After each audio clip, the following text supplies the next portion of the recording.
দর্শিতাম যেন তসময়ী শ্রী গুরবে নমঃ। গুরু ব্রহ্মা গুরু বিষ্ণু গুরুদেব মহেশ্বর গুরুদেব পরম ব্রহ্ম তসময়ী শ্রী গুরবে নমঃ। হরে কৃষ্ণ।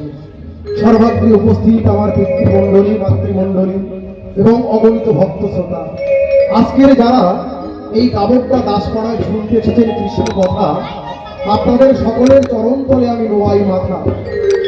আপনারা হয়তো বসে বসে করছেন অনুমান, কোথা থেকে এলো এই হনুমান? যার নেই কোনো কথার জ্ঞান, সে কি গাহিবে দরজার গান? সত্যি বলতে মা, গান সম্পর্কে আমার কোনো জ্ঞান নেই। By the grace of a God and in favor of your please, today I have been able to come here on this pure stage. শুনেছি এই ভক্তির কৃপা হলে ভগবানের করুণা হয়। মুকং করতি বাচালং পঙ্গুম লঙ্ঘয়তি গিরিম যত কৃপা তমহং বন্দে পরমানন্দ মাধবম। আপনারা হলেন সেই ভগবানের ভক্তবৃন্দ। আপনারা আমাকে প্রাণ ভরে আশীর্বাদ করবেন। আপনাদের আশীর্বাদ মাথায় নিয়ে আমি দু চার কথা প্রকাশ করবো মাত্র। তবে আমার গানের মধ্যে, আমার কথার মধ্যে, আমার সুরের মধ্যে হাজারো ভুল হয়ে থাকবে।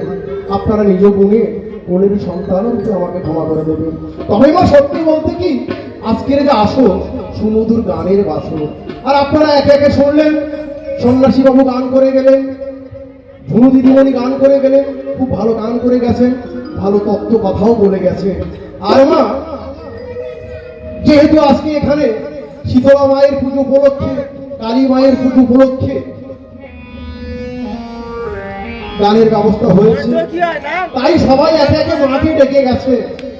আর আমি কি আর করি, কারণ এই জগৎ সংসার মার বাবা পিতা এবং মাতাকে নিয়ে এই জগৎ সংসার। তাই যদি শুধু মাকে ডাকা হয়, বাবার কিন্তু একটু রাগ করতে পারে। তাই আমি আমার সেই জগৎ পিতাকে ডেকে আমার আসরে করব। তাই আমি বলি কি, তবে মা, আপনাদের কাছে একটু অনুরোধ, বাবাদের পায়ে পড়ি, মায়েদের পায়ে পড়ি, আপনারা একটু লক্ষ্য রাখবেন। এই ভদ্রলোকের সন্তান, এই দুই ভদ্রলোকের সন্তান যেন আসর ছেড়ে পালিয়ে না যায়। তাই মা, আমি একটু গানে গানে বলে যাই, জয় রাধে গো বিন্দু বলো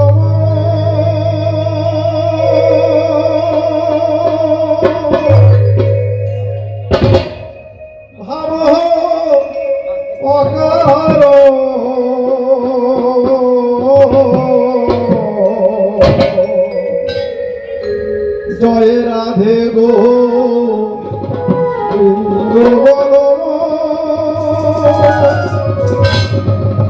ভবে ডাকেলে তারে যাবে পাহরে, ভাবে না হয় বস।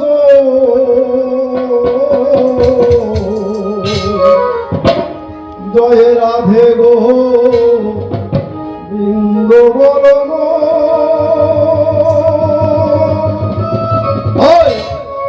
জয় রাধে গো বিন্দু বলো,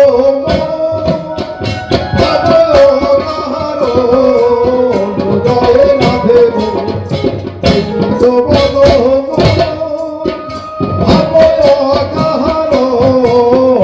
জয় রাধে গো বিন্দু বলো।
পড়েছিল হয়নি গোলাপের মোহর জয় রাধে গোবিন্দ বল জয় রাধে গোবিন্দ বল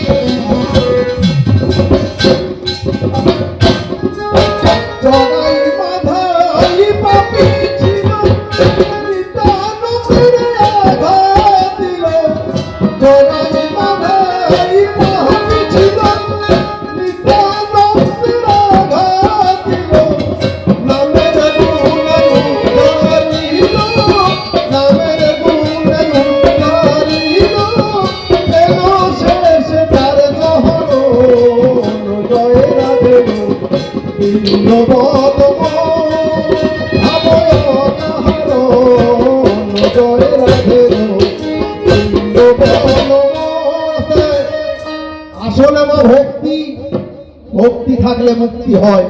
গীতায় অর্জুনকে ভগবান শ্রীকৃষ্ণ বলেছিলেন মজ্জাবেশ্য মনোজ মাগে নিত্য যুক্ত উপাসতে শ্রদ্ধা পরমে তাস্তেনে যুক্ততম মতা। অর্থাৎ যারা সম্পূর্ণভাবে আমাদের মনোনিবিষ্ট করে এবং নিত্য যুক্ত হয়ে পরম শ্রদ্ধা ভরে আমারই উপাসনা করে তারাই আমার শ্রেষ্ঠ সাধক, তারাই আমার পরম ভক্ত। তাই বাবা ভগবানকে পেতে গেলে আমাদের কি করতে হবে? ভক্তি করতে হবে, সাধনা করতে হবে, ভজন করতে হবে। কইবে মতি রাস্তা অনুসারী ভিত্ত, আমার মতি যেন শুধু তোমাদেরই থাকে, তোমার আদেশ যাতে অনায়াসে পালন করতে পারি সেই রূপ শিক্ষা তোমার এই ভিত্তকে দাও। রতন তাই মা ডেকে বলে নাম করো সব বাহু তুলে, রতন তাই মা ডেকে বলে নাম করো সব বাহু তুলে, একবারে ডাক হয়ে তোলে, একবারে ডাক হয়ে তোলে, তবে গোয়র গুরো জয় রাধে রাধে। তোমার কদর তুলেছে, কেউ মনে মনে ভাবছে হাত তুলবো কি তুলবো না, কেউ ভাবছে না তুললেও চলবে। আসলে মা বাবাদের বগলে দুটো করে ইট চাপানো আছে, আর এই ঠান্ডা গরম আবহাওয়ায় আমাদের মায়েদের ঠোঁটে মুখে একটু ব্যথা হচ্ছে, তাই উলুক ধরে দিতে কষ্ট। আর ওই সন্ন্যাসী বাবু বলে গেলে কারুর ভাসুরের নাম হরি, কারুর স্বামীর নাম হরি, কারুর শ্বশুরের নাম হরি, আমার জয় ধরে দিতে এত কষ্ট। মহাপ্রভু বললেন যারা আমার নাম গুণগান শুনে দু হাত খুলবে না পরের জন্মে তাদের আর দু হাতের ব্যবস্থা করবে। তবে যার হাত আছে তুলবেন, যার নেই তোলার দরকার নেই। যার হাত আছে তুলবেন আর যার মুখ আছে বলবেন। আমার ডেকে যাওয়া কর্তব্য, বলে যাওয়া কর্তব্য, বলে যাচ্ছি, আপনাদের ভালো লাগে শুনবেন না হয় না শুনবেন।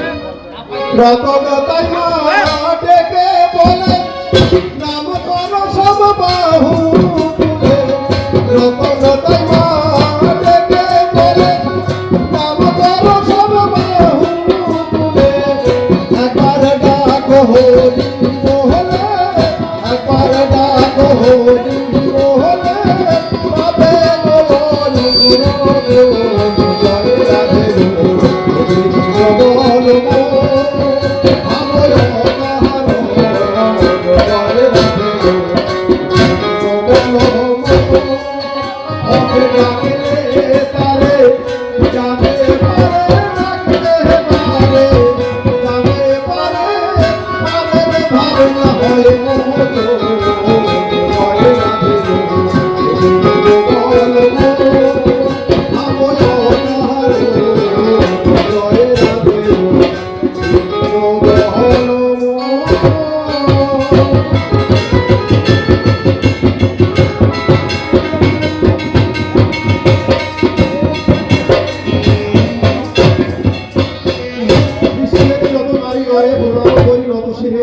ধুলে দিয়ে মোরে জীবন করে ধন্য, পিতা মাতার চরণ তলে পূজা দিলাম, ভক্তি ফুলে জন্মেছিলাম ভূমণ্ডলে যাদের কৃপারে জন্ম।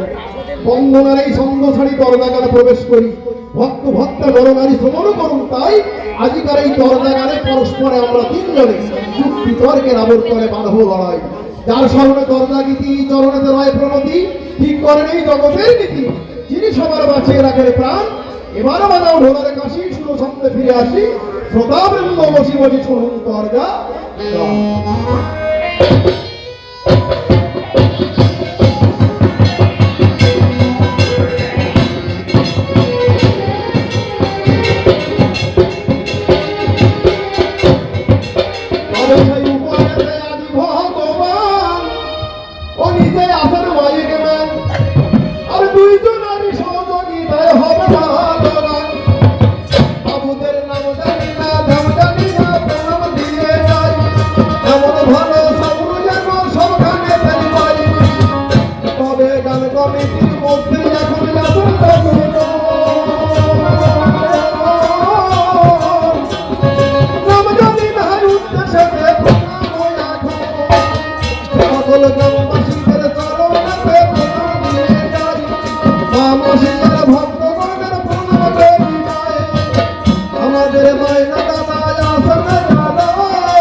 মহান উদ্যোগে আজ এই গাবনটা দাসপাড়ায় আসা। তবে বাবা আসার সঙ্গে সঙ্গে পেয়েছি সকলের অফুরন্ত ভালোবাসা, মিটেছে আমাদের মনের আশা। তবে যেহেতু এখানে হচ্ছে কালী পুজো এবং শীতলা মায়ের পুজো উপলক্ষে তরজা গানের আসর, এখানে হচ্ছে তরজা গান, আর সেই উপলক্ষে আপনাদের মতো ভক্ত শ্রোতাদের এখানে হয়েছে আগমন। তবে যেখানে হয় আপনাদের মতো সাধুগুরু বৈষ্ণবের দর্শন আগমন, সেখানে ভগবান বিচরণ করেন সর্বক্ষণ। কেন না একদিনে দেখুন মাগো কি কাণ্ড ঘটেল, কেন না একদিনে দেখুন মাগো মাগো মা কি কাণ্ড ঘটেল। নারদ মুনি আর ভগবান জানাতে বাহির হলো, তবে যেতে যেতে দেখুন মাগো কথা নয়, হঠাৎ করে নারদ মুনি থমকে গিয়ে দাঁড়ায়। নারদ মুনি হঠাৎ যেতে যেতে থমকে গিয়ে দাঁড়িয়েছে। ভগবান বলছে কি ব্যাপার মুনিবর, তুমি থমকে গিয়ে দাঁড়ালে কেন? বলছে দেখো দেখো প্রভু, চারিদিকে তোমার কেমন নাম গুণগান করছে। বলো না প্রভু তোমাকে কেন দেখা পাচ্ছে না, বলো তোমার বাসস্থান কোথায়, কোথায় তোমার ঠিকানা? ভগবান বলছে শোনো, আপনারা কি চলে যাচ্ছেন সবাই? আসলে আমার কপাল গো, কি বলবো। তবে যে সকল মায়েরা যে সকল বাবারা এই রাত্রে বেলা আমাদের মধ্যে গন্ডগোল মারামারি বাঁধিয়ে দিয়ে বাড়িতে চলে যাবেন, আমি মায়ের কাছে কেঁদে কেঁদে বলবো মা, যে সকল মায়েরা যে সকল বাবারা এই রাত্রেবেলা আমাদের মধ্যে গন্ডগোল মারামারি বাঁধিয়ে দিয়ে বাড়িতে চলে যাবেন, সেই সকল মায়েদের মধ্যে বাবাদের মধ্যে বাড়িতে যেন মায়ের কৃপায় 24 ঘন্টা গন্ডগোল মারামারি লেগে পরের বছর আমরা না আসা পর্যন্ত যেন বন্ধ না। এইবার কি হলো, ভগবান বলছে যে কি ব্যাপার তুমি দাঁড়িয়ে গেলে কেন? বলছি দেখো চারিদিকে তোমার নাম গুণগান করছে, কেউ তোমাকে পাচ্ছে না, বলো কোথায় তোমার ঠিকানা? ভগবান বলছে শোনো মনিবর, যেখানে ভক্তি থাকে না সেখানে আমি থাকি না। তবে তুমি কি মনে করছো ভক্তিতে আমাকে সবাই ডাকে? বলে না পড়লে কেউ আমাকে ডাকে না, আর বিপদ থেকে উদ্ধার হয়ে গেলে আমাকে কেউ মনে রাখে না। তবে শোনো, ভক্তি যেখানে সেখানে আমি থাকি। তাই বলি শোনো শোনো ওহে বাবা জীব, কেউ না জানো আমি জানি, তোমাদের সবার ভক্তির ধরো, তোমাদের ভক্তির ধরন আমার জানা আছে। এই যেমন আজকে না এখানে হরিবাসরে, এখানে কালী পুজো উপলক্ষে শীতলা পুজো উপলক্ষে দরজা গানের আসো, বাড়িতে অনেকে বলা বলি করছে চলো ওখানে একটু হরি কথা শুনে আসি, কৃষ্ণ কথা শুনে আসি, একটু ধর্ম করে আসি। তখন তার উত্তরে কি বলে, এই দেখো এখন হরি কথা শুনে কি হবে, এখন ধর্ম করে কি হবে, আগে ইনকাম করি, ছেলে বৌমা হোক, মিটিয়ে যাক হোক, তারপরে না হয় আমাদের ধর্ম করা হোক। এই হচ্ছে আমাদের ভক্তির নমুনা, এই হচ্ছে আমাদের ধর্মের নমুনা। এই যদি হয় ভগবান সেখানে এক মুহূর্ত থাকে না, দেখ সে কথা। তবে মা আপনারা যে কজন আছেন সবাই ভক্ত শ্রোতা, সকলের মাঝে ভগবান বিচরণ করছেন। বাবা এদিকে দেখুন মা গো কি কাণ্ড ঘটেল, তবে এদিকে দেখুন মা গো কি কাণ্ড ঘটেল, তবে মজা বেঁধে গেল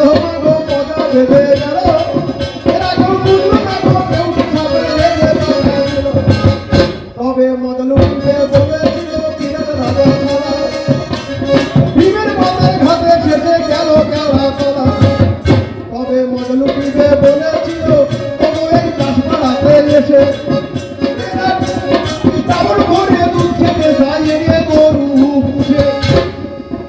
আর বলবো বাবা, এই আমাদের সন্ন্যাসী বাবু বলে গেলেন কি না, ওই মায়ের হাতে যে খাড়া আছে তাতে একটা চোখ আছে, ওটা ওই চোখটার নাম কি? আরো দাদু নাতনির সঙ্গে বিয়ে করে অনেক কথা বলে গেছে। তাই আমি বলি সন্ন্যাসী বাবু শোনো, তোমরা ইচ্ছে করে নিচ্ছ কেন ঝাড়ের বাস টেনে? তোমরা ইচ্ছে করে নিচ্ছ কেন ঝাড়ের বাস টেনে?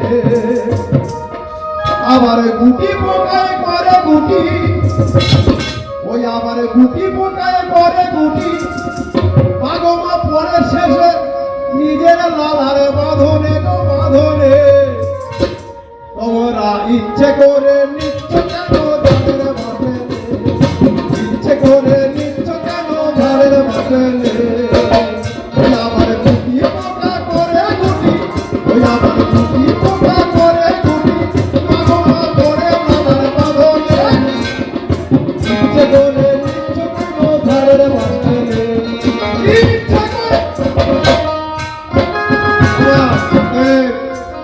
কথা হচ্ছে আমি উত্তর 24 পরগনা জেলা থেকে এসেছি, ওই মিনাখা থানা থেকে। ভদ্রলোকেরা, এই ভদ্র মহিলা যা মনে এসেছে অনেক কথা বলে গেছে, তবে ভদ্রলোকের মুখমার কি বলবো, ওই সরকারি পায়খানার সময়। অর্থাৎ দেখবেন কারোর বাড়িতে যদি 40,000 টাকা দেবের পায়খানা ঘর থাকে, বা সেখানে ওই পায়খানা করার পরে বালতি বালতি জল দিয়ে রাখে, দুর্গন্ধ হয়। আর যদি বাজারের মাঝখানে পায়খানা ঘর থাকে, স্টেশনের মাঝখানে পায়খানা ঘর থাকে, সেখানে কি হয়, পায়খানা করার পরে মানে এক প্রচুর গন্ধ, আর পরে আস্তে আস্তে সেগুলো ভাসতে থাকে, আর ভাসতে ভাসতে দুর্গন্ধ হয়ে যায়। সেখান থেকে ভালো কিছু আশা করা যায় না। এই ভদ্রলোকের মুখ হচ্ছে সরকারি পায়খানার সময়, যা খুশি বলে বলুন। আর ওই যে বাড়িতে আমাদের বসার ব্যবস্থা হয়েছে, পাশের ঘরের পাশে আর একটা ঘর আছে, যেখানে রাত্রে খাওয়া দাওয়ার পর সকালবেলা বালতি নিয়ে যেতে হয়, সেই ঘর থেকে যদি বা টাটকা মাল মুখে করে এনে এই ভদ্রলোকেরা যদি আমার গায়ে এভাবে কুচি করে দেয়, আমি একটু রাখবো। কারণ যার যা স্বভাব কখনো না যায়, এই ধুলিরই যদি ঢোল না থাকে বসে বসে পেছনটা বাজায়। মনে ভাবে হেন কর্ম করিব না, অভ্যাসে করায় কর্ম দুর্বলতা।